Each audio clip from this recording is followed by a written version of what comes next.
મોટીવેડ વિસ્તારમાં રહેતી 19 વર્ષીય ટ્યુશન શિક્ષિકાના આપઘાત માટે જવાબદાર સગીર અને તેના પિતા વિરુદ્ધ પોલીસે ગુનો દાખલ કર્યો હતો।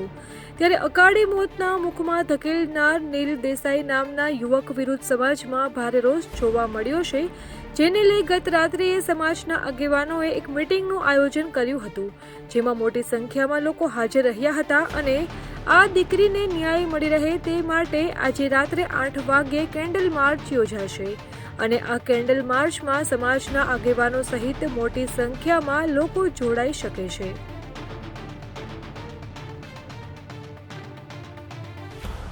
બધા લોકો ઉપસ્થિત છે તે પોલીસ સ્ટેશન હતા અને ત્યાં પોલીસ સ્ટેશન ગયા પછી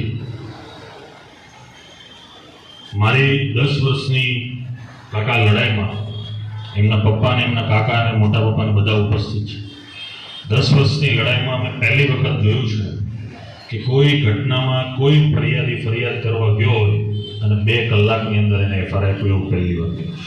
એવું મેં પહેલી વાર જોયું આજ સુધીમાં। તંત્ર છે, આવડો મોટો સમાજ છે, તો આવી ઘટના કેમ બને? માહિતીથી અપડેટેડ રહેવા માટે જોડાયેલા રહો ત્રિશુલ ન્યૂઝ સાથે।